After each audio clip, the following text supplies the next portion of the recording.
রান্না করা মাংস দিয়ে কাবাব রেসিপি। আসসালামু আলাইকুম। দেখে কেউ বিশ্বাস করতে পারবে যে রান্না করা গরুর মাংস দিয়ে কাবাবটা বানানো হয়েছে? কতটা উপরেটা মোচমোচা, ভিতরটা একদম নরম, খেতে খুবই মজা এই কাবাবটা। অবশ্যই বাসায় একবার হলেও ট্রাই করবেন। এগুলো আমি মাংস রান্না করেছিলাম একদম নরম করে। এখান থেকে আমি 7-8 টুকরা মাংস উঠিয়ে নিয়েছি, উঠিয়ে একদম জোড়া জোড়া করেছি। আর এখানে আমি মসুরের ডাল ভিজেছি। আজকে কাবাবটা আমি মসুরের ডাল দিয়ে বানাবো।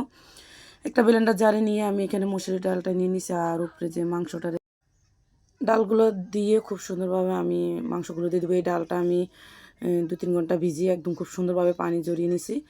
ব্লেন্ড করা হয়ে গেছে। সবগুলো ডাল আমি আরেকটা পাত্রে ঢেলে নেব। খুব সুন্দরভাবে ঢেলে এখানে আমি দিয়ে দেব পরিমাণ মতো লবণ, বেশ কিছুটা পরিমাণ পেঁয়াজ কুচি, আর তার সাথে অ্যাড করে দেবো কাঁচামরিচ কুচি কিছুটা পরিমাণ।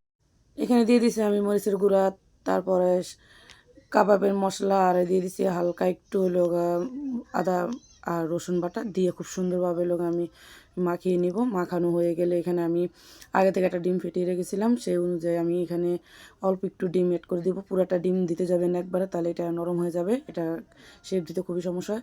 এখানে আমি আটটা খুব সুন্দরভাবে ধুয়ে নিয়েছি, ধুয়ে সুন্দরভাবে এটাকে একদম গোল গোল করে কাবাবের যে শেপটা আমি এটা দিয়ে দিব। আপনারা চাইলে অন্য কোনোভাবে দিতে পারেন। একইভাবে আমি সবগুলো কাবাব বানিয়ে নিব। প্রথমে গোল করার পর হালকা চ্যাপটা করে দেবো। এটা যত সম্ভব একটু পাতলা করে বানাবেন, যেহেতু এটা কাঁচা মসুর ডাল দিয়ে বানানো হয়েছে, যেহেতু বাজার সময় কোনো সমস্যা না হয়। চুলা একটা প্যান বসাই দিয়ে এখানে আমি বেশ কিছুটা পরিমাণ তেল গরম করে নিয়েছি। নিয়ে আমি সেই কাবাবগুলো দিয়ে দিব, একে একে সবগুলো কাবাব দিয়ে দেবো। দিয়ে যখন পুরো সাইডটা একটু হয়ে আসবে, তখন আমি পর্যায়ে কাবাবগুলো খুব সুন্দরভাবে আমি উল্টিয়ে দেব। কিছুটা পরিমাণ নিচের সাইডটা হইলে অবশ্যই তখন উল্টাবেন। এটা একেবারে দিয়ে সাথে সাথে উল্টানোর চেষ্টা করবেন, তাহলে কাবাবগুলো ভেঙে যাবে।